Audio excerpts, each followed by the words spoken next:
Já si nedávám trým naplno, já si vyrovnávám směrovku, jak je to křivý, víš? Je to nakřivo? Ale to není plný cére. Není no, musím trimovat, víš? Když tam dáš trim plný, jak to ono dost přibere. To je, neposlouchá to. Ne, Dost to padá. já to zkouším, jo, teď je to dobrý. Hele, teď to letí pěkně a nepadá. A bezmotorný let? Ty jak to přidalo. Je tam plný trim. Se to nepomáhá to. Na plný tým. No, když to letí, tak už to nepustí vrtule, ty otáčky. Jo, to na trim přidávám ještě hodně. Na zemi jo, když to neletí. A když to letí, tak to má větší odběr.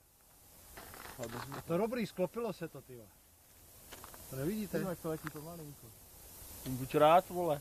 A i upadání je dobrý, protože to vypadalo, jak to padá jako svině. No to jak si jak ubrali. Já jsem to, když jsem ubral motor, tak jsem to přitáhl, koukej, letí to samo nádherně. Neřídím. Musíš Řídím. přitahovat tady u toho, hlavně No, s plynem. malinko jo. S plynem musíš přitahovat. Ale nemá to brzdu, vidíš? Aha. To jde bez plynu Tak tohle? se stáhni trim a musí... No, to je docela blbý, ale stojí. chceš lítat? No až někde vysoko. To je? Vem to.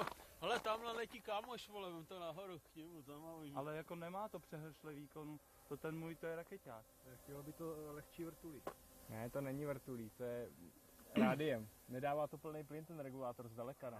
To na zemi netočí prostě tolik. Jo. Toubák? Ty vole, to šplhák po schodech, co bys chtěl, naučení ti to musí Ne, stačit, je vole. to dobrý, Ještě bys lítá to lítal nádherně. rychle. Lítá to nádherně. No už to není vidět, vole, jako. Jo, už Lítá to nádherně. Je to dostatečně vysoko, Marťo? Ne, ještě vejš. Ty vole, to skončíš tamhle v těch keřích, mám, v těch stromech.